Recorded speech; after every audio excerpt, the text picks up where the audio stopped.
सौभाग्य मिला है यहाँ पर सतपुड़ा पार्क में चिराग गांव में आकर संध्या अर्घ्य अर्पित करने का।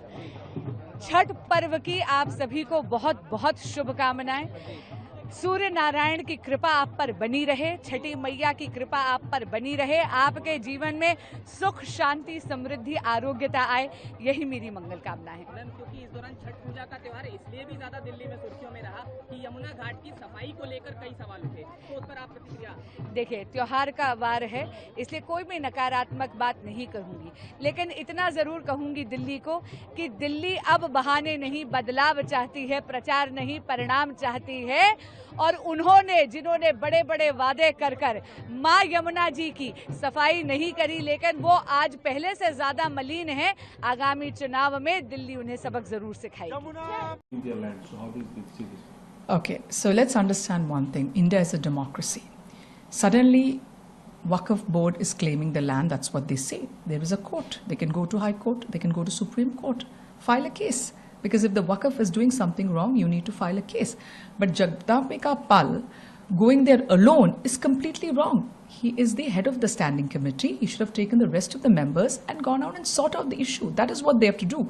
We have clearly said, Mr. D.K. Shivkumar, as well as Chief Minister Mr. Siddaramaiah, has clearly said these are all drama tactics because there is elections in Maharashtra and again they want to bring in the Muslim angle to it. So Waqf, you'll hear Waqf, Waqf, Waqf till the elections are over. After that, it will be quiet. So I would like to ask Mr. Jagdambika Pal, why don't these people go to court? If the Waqf is doing something really wrong, please go to court. I am with them. That is what you have to do. This is a democracy. Nobody can usurp land like that. Why this drama by Tejasvi Surya? And what have they done for the farmers of this country? We have waived, in 2008, we have waived 70,000 crore of farm loans. They told they would waive it in 2014, but Arun Jaitley said in Parliament that they cannot do it. What we say, we do. We walk the talk, the Congress party. They don't.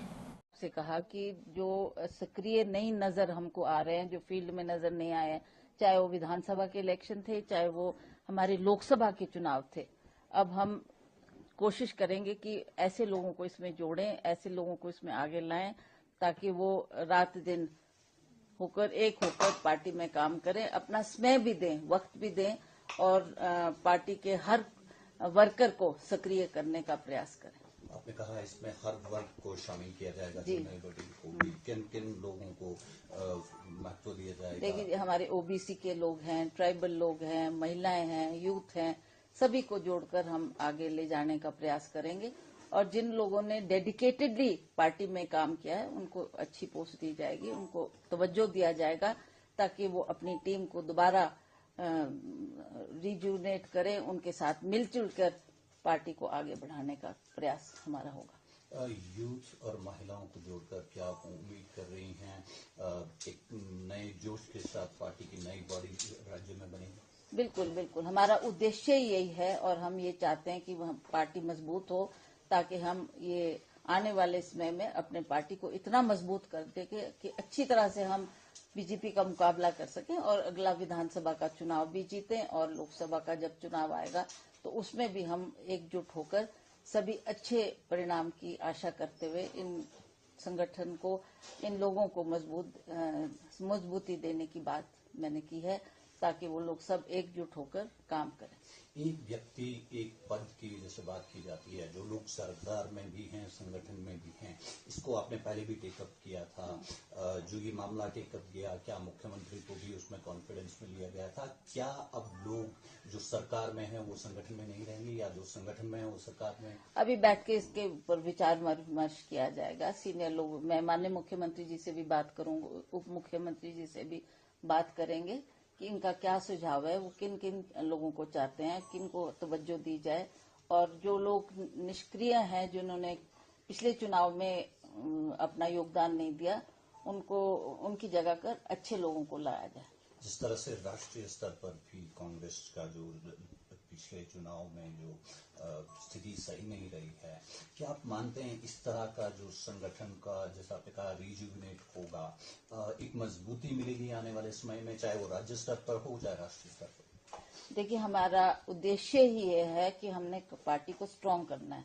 हमें जहां जहां कमजोरियां नजर आई, जहां जहां कमियां नजर आई, उन बातों को दूर करते हुए हमने अच्छे लोगों को इसमें आगे तवज्जो देनी है, ताकि वो आकर खुद भी काम करे और अपनी टीम से भी पार्टी को मजबूत करने के लिए फील्ड में उतरकर वो नजर आने चाहिए कि इन्होंने फील्ड में भी काम किया है, और फील्ड में जाकर भी वो हमारे जो ऐसे लोग हैं जो हमारे तक जिनकी पहुंच नहीं है, उनसे भी बातचीत करके उनके सुझाव लेकर हम इस पार्टी को और मजबूती देंगे और सक्रिय करेंगे, और सब एकजुट होकर एक संदेश देंगे कि सब हम एक होकर पार्टी को मजबूत करने के लिए रात दिन काम कर रहे हैं। नई बॉडी कब तक एक्सपेक्टेड है? बस हम शीघ्र इस पे चर्चा करेंगे, बैठेंगे और सभी सीनियर लोगों को कॉन्फिडेंस में लिया जाएगा और जो जो उनके सुझाव होंगे उस पर अमल किया जाएगा। अभी जो ये डिसीजन लिया गया है, क्या आप लोगों ने कोई जॉइंट लेटर भी इस पे दिया था बिफोर दिस? हाँ, बिल्कुल बिल्कुल। मैं माननीय मुख्यमंत्री से मैंने कई बार पहले भी बात की, तो वो बार बार ये कह रहे थे कि हम एक जॉइंट लेटर दे देते हैं जिसमें मैं भी साइन करूंगा, आप भी साइन करें, और हम इसको खड़गे जी तक पहुंचाएंगे। खड़गे जी ने इसके ऊपर गौर किया और इसी करके ये इस पार्टी के संगठन को डिसॉल्व करते हुए अब हम नई कार्यकारिणी बनाने जा रहे हैं।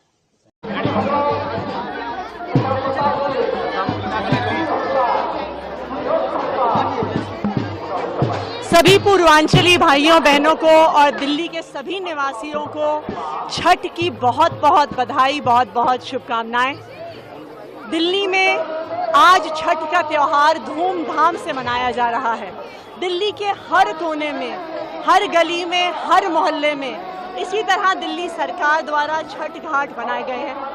आज मैंने भी अभी छठी मैया की पूजा करी है और छठी मैया से और भगवान भास्कर से सभी दिल्ली वासियों की सुख, समृद्धि और अच्छे स्वास्थ्य की कामना की है। दिल्ली सरकार दिल्ली के सभी हिस्सों में ऐसे भव्य छठ घाट बनाती है कि कहीं भी कभी भी हमारे पूर्वांचली भाइयों बहनों को ऐसा ना लगे कि वो अपने गांव से, अपने शहर से, अपने घर से कहीं दूर हैं, और दिल्ली उनका घर है और दिल्ली में वो धूमधाम से ये छठ का त्यौहार मना सकें। एक बार फिर मेरे सभी पूर्वांचली भाइयों बहनों को छठ की बहुत बहुत बधाई, बहुत बहुत शुभकामनाएं। देखिए, मेरे किरदार का नाम अमृता गिल है। कॉलेज से निकलती है बड़े बड़े सपने लेके, एक बड़ी रिपोर्टर बनना चाहती है, तो एक इंग्लिश चैनल ज्वाइन करती है। और ऐसा कहते हैं कि अपने आइडल्स को मिलना नहीं चाहिए, आप डिसअपॉइंट होते हैं, तो उसकी लाइफ में भी यही होता है। एक जर्नलिस्ट का किरदार, वैसे मुझे जर्नलिस्ट के लिए बहुत रिस्पेक्ट है, बिकॉज उनके शोल्डर्स पे बहुत रिस्पॉन्सिबिलिटी होती है, लेकिन इन्वेस्टिगेटिव जर्नलिस्ट जो होते हैं उनकी लाइफ बहुत मुश्किल है। ये मुझे समझ आया ये किरदार निभाते हुए। इन्वेस्टिगेटिव जर्नलिज्म में आप अपनी जान भी जोखिम में डालते हैं सच्चाई तक पहुंचने के लिए, ताकि आप लोगों तक पहुंचा सकें। तो मेरी इज्जत उनके लिए बहुत बड़ी, और ऐसे बहुत सारे इंस्टेंसेस हैं इस फिल्म में मेरे और समर के साथ, मतलब मेरे और विक्रांत के किरदार के साथ। हम निकलते हैं सच की खोज में, हम अपने आप को भी ढूंढते हैं और फिर रियलाइज़ करते हैं लाइफ में कि दो चॉइसेस होती हैं, मॉरल ग्राउंड संभाल के रखें या फिर आप सक्सेस के पीछे भागें। और ये दोनों किरदार ऐसे हैं जो अपना मॉरल ग्राउंड स्टैंड करते हैं और सच्चाई लोगों तक पहुंचाते हैं। और कभी कभी स्टोरीज़ में ऐसा घुसना पड़ता है कि 5-5 महीने, 6-6 महीने या कुछ साल लग जाते हैं, और हमारी स्टोरी में मुझे और समर को 5 साल लगते हैं सच्चाई लोगों तक पहुँचाने के लिए। तो इन्वेस्टिगेटिव जर्नलिज्म बहुत ही मुश्किल है जो करते हैं, हैट्स ऑफ टू देम। और उनके लिए बहुत दर्द हुआ ये कैरेक्टर प्ले करते हुए। देखिए, डिपेंड करता है, जैसे मैंने कहा कि या तो आप अपना मॉरल ग्राउंड पे रह सकते हैं या फिर आप सक्सेस के पीछे भाग सकते हैं, क्योंकि कभी कभी जब आप सच्चाई के पीछे भागते हैं तो आपको सक्सेस नहीं मिलती, या बहुत लोग आपको दबाने की कोशिश करते हैं। कुछ लोग जेल भी पहुंच जाते हैं, उनके साथ मारा पीटी भी होती है। तो आई फील लाइक वो आपका पर्सनल डिसीजन है एज एन इन्वेस्टिगेटिव जर्नलिस्ट कि आप सच्चाई दिखाना चाहते हैं या आप सच्चाई को मरोड़ना चाहते हैं। तो मैं सिर्फ यही होप करती हूँ कि सारे जर्नलिस्ट्स जो हैं वो अपने मॉरल ग्राउंड पे रह के सच्चाई लोगों को दिखाएं, because I think that's their first and foremost. मैं और विक्रांत एक फिल्म के लिए शूट कर रहे थे तलाखों में, एक जो अगले साल आएगी। तो उस टाइम शूट करते हुए विक्रांत ने ये फिल्म ऑलरेडी साइन कर ली थी, और उन्होंने मुझे आके बताया कि आई थिंक वो तुम्हारा नाम सोच रहे हैं इस कैरेक्टर के लिए। तो पहले मुझे थोड़ा लगा कि अरे ये फिल्म करनी चाहिए क्या कि नहीं, ये पॉलिटिकल आइडियोलॉजी को तो नहीं फॉलो कर रही है, प्रोपेगेंडा तो नहीं है, ये सब सवाल आए मेरे अंदर। लेकिन जब मैं टीम से मिली तो उनकी जो रिसर्च के पन्ने थे वो स्क्रिप्ट से भी ज़्यादा थे, तो उन्होंने पूरी रिसर्च मुझे दिखाई, मैंने खुद अपनी रिसर्च करी और मुझे भरोसा बढ़ा जब एकता प्रोड्यूस कर रही है और विक्रांत एक्ट कर रहा है तो उसमें कुछ क्रेडिबिलिटी होगी, तो उनके बेसिस पे भी मुझे हिम्मत मिली फिल्म करने की। और आज जब फिल्म कंप्लीट हो गई है तो I am very proud to be a part of it, क्योंकि हमने सिर्फ एक सच्चाई दिखाई है, कोई साइड लिए बिना। चलिए, आपकी फिल्म सफल हो, बहुत शुभकामनाएं। Thank you. नमस्ते, मेरा नाम वंशिका गोस्वामी है, मैं हिमाचल से हूँ और मैंने रिप्रेजेंट किया है इंडिया को वर्ल्ड चैंपियनशिप में। वर्ल्ड चैंपियनशिप में कैसी परफॉर्मेंस रही? आपने गोल्ड मेडल? बहुत अच्छी परफॉर्मेंस रही। मेरी फाइनल बाउट थी जर्मनी के साथ। मैं पहला राउंड 5-0 से हार रही थी, तो मेरे को नीचे से फिर मैम बुलाया और मैं जैसे रेस्ट ब्रेक होती है तो उसमें मैम ने मुझे समझाया कि ये मारना है, ये मारना है। उसके बाद मैंने 2 राउंड खेले, तीसरे राउंड में मैंने वो लड़की RSC कर दी और मैं गोल्ड मेडल जीत गई। क्योंकि देखिए, एक कुछ ही टाइम होता है बॉक्सर के पास अपनी स्ट्रेटेजी को चलने का, तो वो कितना कामयाब रहती है गेम के? मतलब आप जब खेलते हैं तो कुछ ही सेकंड होता है डिसीजन लेने। हाँ जी। तो किस तरीके से उस चीज को मैनेज करते? एकदम से रिलैक्स करते हैं मैम, आते ही सीधे पानी डालेंगे सिर में जिससे हमारा थोड़ा दिमाग चले, क्योंकि जब हम मैच खेल कर आते हैं 1 राउंड 3 मिनट का होता है, उसमें रेस्ट ब्रेक 1 मिनट का होता है। तो जैसे मैम आते हैं, ठंडा पानी डालेंगे सिर में, आपने गमछी पहनी होती है वो निकालते हैं, उसके बाद समझाते हैं कि ऐसे मारना है, रिलैक्स करते हैं, लंबी लंबी ब्रीथिंग लेने के लिए बोलते हैं जिससे हम रिलैक्स हो जाते हैं। और फिर मैम हम जो सिखाते हैं, समझाते हैं, उस वक्त सिखाने का तो कोई टाइम नहीं होता, उस वक्त जो हमें बताते हैं वो हम रिंग में करते हैं, उसके बाद हमारा तो अब आगे की किस तरीके की तैयारियां हैं? क्योंकि हम 2024 में कोई मेडल ओलंपिक में नहीं ले पाए, तो उसको लेकर के किस तरह की तैयारियां हैं? देखिए, तैयारियां तो चल ही रही है। जैसे हमारा एक कंपटीशन था यूथ का वर्ल्ड चैंपियनशिप, तो उसमें हमारी तैयारी करवाई थी, ऐसी ही तैयारी आगे आगे करवा रहे हैं। तो 2028 में हमारा जो ओलंपिक है उसमें भी ऐसी तैयारी करवाएंगे और अच्छे गोल्ड आएंगे हमारे इंडिया के। हाँ, मैं तो जाऊंगी, मैं तो बोल रही हूँ, और मैं अच्छा प्रदर्शन करूंगी इधर, अपना इंडिया को रिप्रेजेंट करूंगी और अपना तिरंगा ऊपर चलाऊंगी। संजोग है जिन्होंने छठ के गीतों को दुनिया के हर घर तक पहुंचाने का काम किया। ऐसे में इस साल जिस दिन छठ की शुरुआत हुई, नहाए खाए के दिन जिस तरीके से उनका निधन हुआ, यकीनन ये एक ऐसी क्षति है जो कि कभी कोई दूसरा व्यक्ति इसको पूरा नहीं कर सकता। मेरे लिए व्यक्तिगत तौर पर भी, मेरे परिवार के लिए भी, क्योंकि उनसे एक पुराना रिश्ता रहा हम लोगों का। बल्कि 2 दिन पहले वो अस्पताल में थी, मैं उनसे मिलने गया, उनसे बातचीत हुई है मेरी, और उसके ठीक 1 दिन के बाद इस तरीके से वो हम लोग के बीच नहीं रहेंगी, ये कल्पना भी करना मुश्किल था। और बहरहाल जहाँ कहीं भी हों, भगवान उनकी आत्मा को शांति दे। परिवार के लिए यकीनन ये बहुत कठिन समय है, एक के बाद एक परिवार में। कुछ दिन पहले उन बाबूजी, उनके हस्बैंड गए, और अब उनका जाना, तो ये परिवार के लिए भी ये बहुत कठिन समय है। भगवान इस समय को बर्दाश्त करने की शक्ति परिवार को दे, ये कामना करते हैं। देखिए, देशवासियों को, प्रदेशवासियों को, सभी लोगों को छठ की शुभकामनाएं हम लोग देते हैं। और छठी मैया की जो पूजा है, आप लोग सब जानते हैं कि बड़ी कठिन पूजा होती है ये, और इसमें जो नेचर जो है उसकी पूजा होती है, सूर्य की पूजा होती है। और हम सब लोग जो हैं आज डूबते हुए सूर्य को सभी लोग जो है अर्घ देने का काम करेंगे, और बड़े तादाद में लोग आए हैं।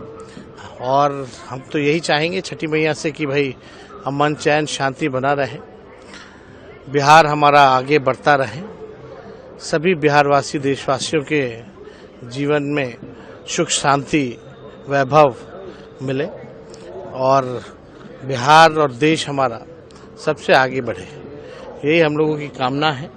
और ये महापर्व आप लोग सब लोग जान रहे हैं कि हमारी माता जो है लंबे अरसे से वो करती रही हैं। बचपन से हम लोग जो है छठ पूजा का इंतज़ार करते थे, कब आएगा छठ पूजा। और इस बार आप सब लोग जान रहे हैं सेहत उस हिसाब से ठीक ना होने की वजह से छठ नहीं हो रहा, लेकिन बिहार के लोग जो हैं बड़ी तादाद में लोग जो छठ कर रहे हैं, और अब तो ये छठ पर्व जो है काफ़ी फल फूल रहा है। अनेक राज्यों में जो है छठ पूजा जो है हो रहा है, बल्कि देश में ही नहीं, देश के बाहर विदेशों में जो हमारे बिहार के लोग हैं, जो लोग छठ पूजा कर रहे हैं, उनको भी हमारी शुभकामनाएं हैं कि विदेशों में भी जो है छठ पूजा मनाने का वो लोग काम कर रहे हैं। तो इसके लिए सभी लोगों को शुभकामनाएं हैं। मैं जिस वर्ग से आता हूं, मैं खुद बहुत ही पिछले वर्ग से मैं आता हूं, रिजर्व कैटेगरी से मैं आता हूं। आदरणीय प्रधानमंत्री मोदी जी ने बहुत बड़ा जिम्मेदारी मुझे दिया है। मैं देश का कानून मंत्री रहा, आज संसदीय कार्य मंत्री हूं, तो मैं जिम्मेदारी से कह रहा हूं, आज मुझे माइनॉरिटी अफेयर्स का मंत्रालय पहली बार एक बौद्ध को, एक माइनॉरिटी को, अल्पसंख्यक मंत्रालय को चलाने का भी जिम्मेदारी मुझे दिया है। इसलिए बहुत जिम्मेदारी का साथ मैं कहना चाहता हूं कि कांग्रेस नेता श्री राहुल गांधी ने नागपुर में जाकर के संविधान के नाम से संविधान सम्मान का कोई कार्यक्रम किया। मैं उसको आपत्ति करता हूं।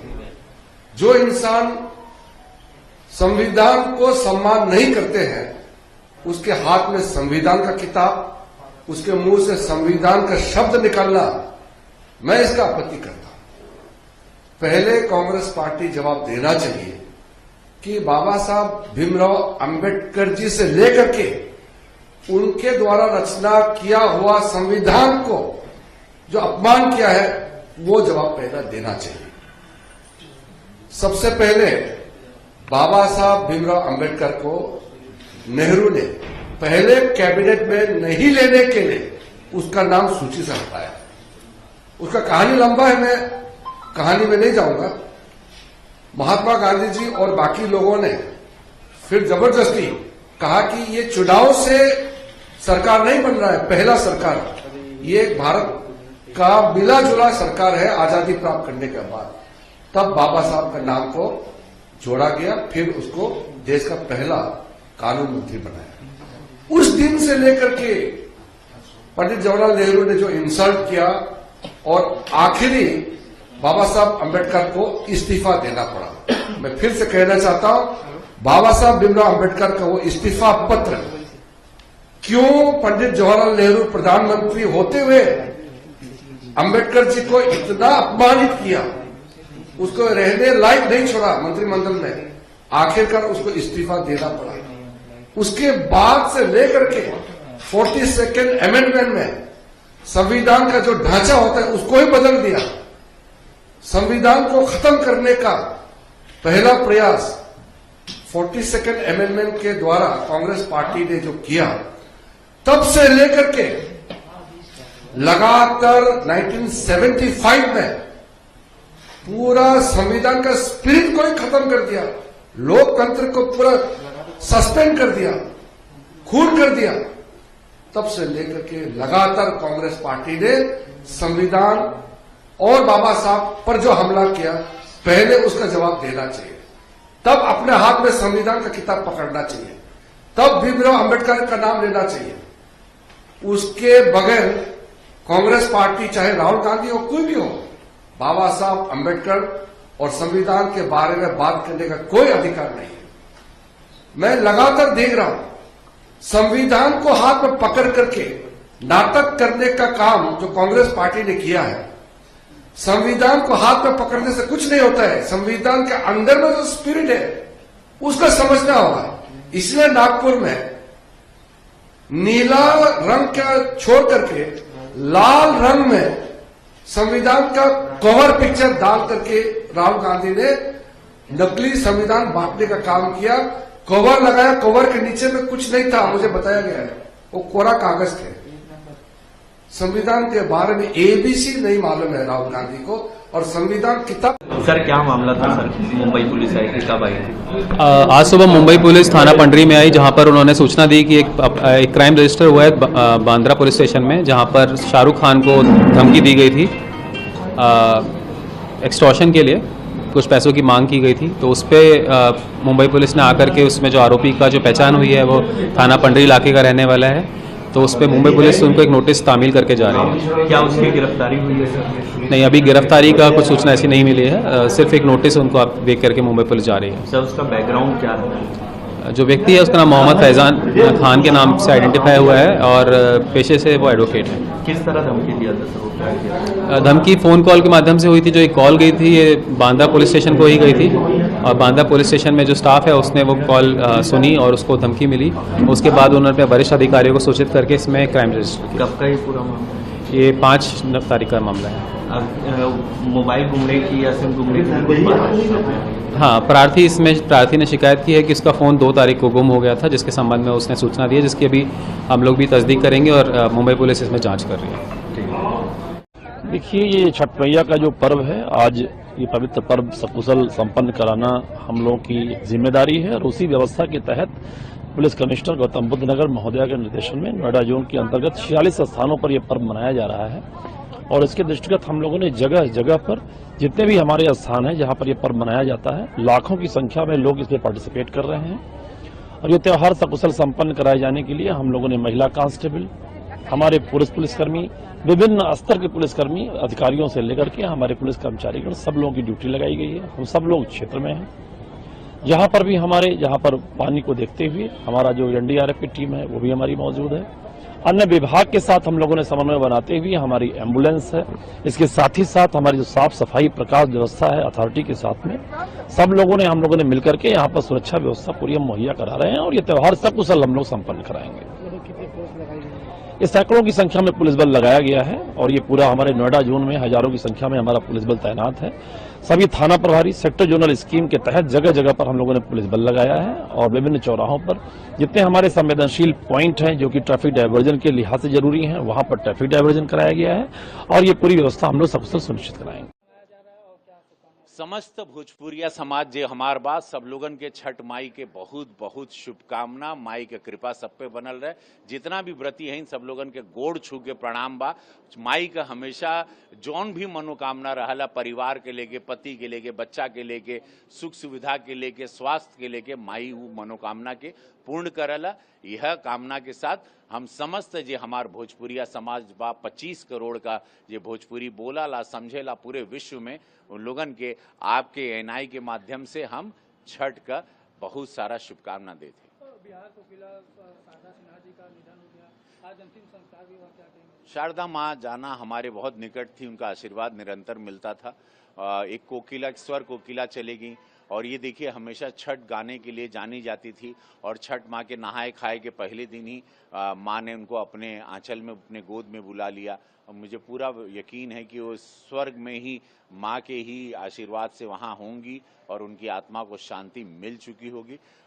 लेकिन समस्त भोजपुरिया जगत जैसे कहते हैं ना कि उनकी कमी अब कभी पूरी नहीं होगी। छठ के गीत या वो आवाज़ लता जी जैसी रहीं वैसे ही हमारे लिए, हमारे भोजपुरिया समाज के लिए शारदा जी रहीं। अब वो कमी पूरी नहीं होगी, वो कमी उनकी अखरेगी। उनका स्वभाव, उनका वो शांत स्वभाव, उनका आशीर्वाद देना और एक संस्कृति को, जब भी संस्कृति भोजपुरी को लेके आए, उन्होंने पैसे कमाने के लिए कभी कोई ऐसे वैसे गीत गाए नहीं। अनगिनत उनको गीत ऑफर हुए, उन्होंने हमेशा संस्कृति को बचाते हुए अपना एक सम्मान रखा। उसके लिए जब भी उनका चेहरा और उनकी आवाज़ भोजपुरिया समाज से कभी। एम्प्लॉयमेंट मिनिस्ट्री के द्वारा उजाला सिग्नस और नेशनल कैरियर सर्विस पोर्टल के बीच में एमओयू हुआ। उसके पहले अमेजॉन, टीएमआई जैसी कंपनियों के साथ एमओयू हो चुका है, जिस लोगों ने 10 लाख से अधिक लोगों को रोजगार दिया है। आज मुझे बताते हुए खुशी हो रही है कि national career service portal job giver और जॉब सीकर के लिए एक महत्वपूर्ण प्लेटफॉर्म बन चुका है। आज के दिन में 35 लाख से अधिक एस्टैब्लिशमेंट कंपनियां ऑनबोर्ड है। विदेश में नौकरी देने वाली 500 agency national career service portal पर ऑनबोर्ड है और आने वाले दिनों में 11 से अधिक बड़ी कंपनियां नेशनल कैरियर सर्विस पोर्टल पर ऑनबोर्ड होने के लिए एमओयू करने के लिए सैद्धांतिक तौर पर सहमत हो चुकी है, जिससे 25 लाख से अधिक जॉब निर्माण होंगे, जॉब उपलब्ध होंगे, ताकि देश में जॉब सीकर के लिए एक ही सिंगल विंडो प्लेटफॉर्म के द्वारा सारी इंफॉर्मेशन भी मिलेगी, जॉब अपॉर्चुनिटी भी मिलेगी और इस्टेब्लिशमेंट को सभी जगह पे अलग अलग प्लेस पर जाके एडवर्टाइजमेंट नहीं करनी पड़ेगी और नेशनल कैरियर सर्विस पोर्टल का लाभ उठा के अपने यहाँ रिक्रूटमेंट करेंगे। देश के युवाओं के लिए नेशनल कैरियर सर्विस पोर्टल बहुत महत्वपूर्ण पोर्टल है।